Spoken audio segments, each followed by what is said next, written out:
આજનો વિડીયો શ્રી ગણેશાય નમઃ. આ મારી ગાયો છે આશ્રમની, આપ જોઈ શકો છો. ગીર ગાય છે, દેશી ગાય છે, અને અમારા લક્કીભાઈ છે જે આઈને રખેવાળી કરે છે. માણસ બેવફાઈ કરી શકે છે, પણ આ બેવફાઈ નથી કરતા. આ ઈમાનદારી છોડતા નથી. બહુ સમજદાર છે. આ લીમડાવાળા મેલડીમાં છે. કોઈ પણને તકલીફ હોય અને એની પાસે પહોંચી ગયા એટલે વાત પૂરી થઈ ગઈ, એવું એમનું કામ છે. આ બિલ્લીના ઝાડ છે, જોયો કેટલા બધા બિલ્લા આવ્યા છે. આ તમે બધા જોઈ શકો છો.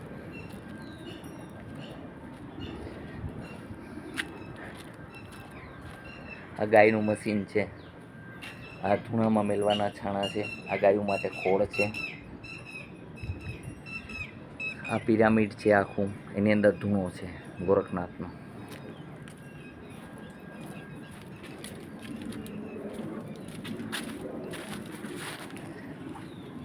અમારી ગાય કાલ રાતે વ્યાણી છે. જો વાછડો દૂધ પીવાની કોશિશ કરે છે ને એક ભાઈ દોવે છે. ઓલી સામે ગીર ગાય છે, આ દેશી ગાય છે. આનું નામ ગુગલી છે, ઓનું નામ સરસ્વતી છે. આ ગાયો માટે નીણ છે.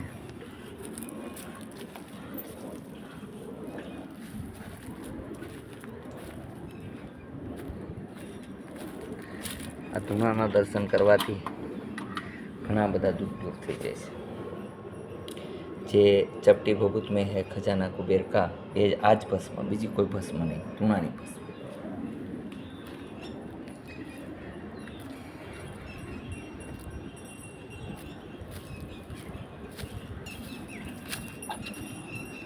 અમારી ગાયો બહુ સીધી સાદી છે.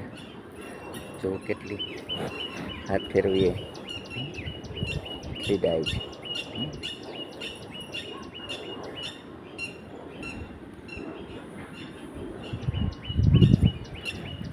આજે સોમવાર છે. સોમવાર આજે રજાનો દિવસ છે.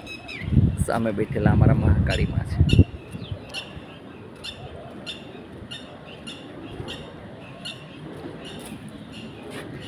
આ અમારા હનુમાનજી મહારાજ છે. આ સદાશિવ છે. આ વિઘ્નહર્તા ગણપતિ બાપા.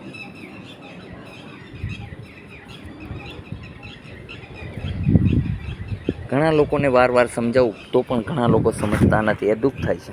કહું છું કે અહીંયા આવો, સારા કરી દે તમને. એનું કોઈ ચાર્જ નથી.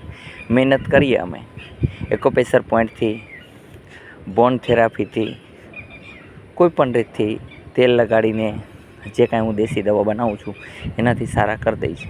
એનું કોઈ ચાર્જ નથી. જે અમે દવા દઈએ છીએ એનું ચાર્જ તો લેવું પડશે ને. આજે એક ભાઈ પ્રશ્ન કર્યો કે શું આપ દવાના પૈસા નથી લેતા?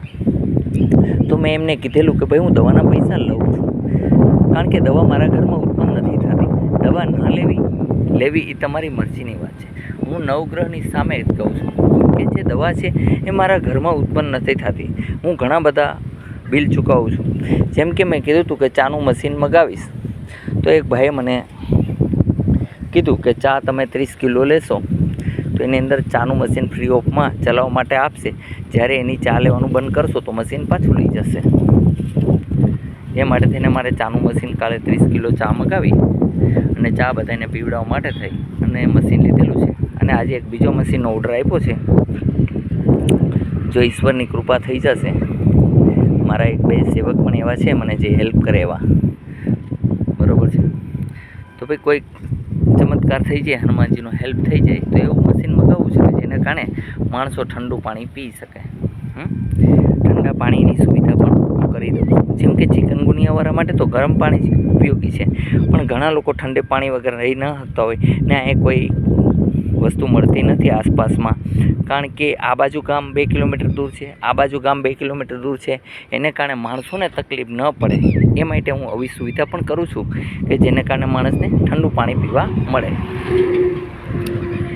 મારી એક જ ઈચ્છા છે, માનવ સેવા પ્રભુ સેવા. પણ હું સમજાવવાની કોશિશ કરું કે સમજો તમે, કે મારી જગ્યાએ પોતાને રાખીને જુઓ.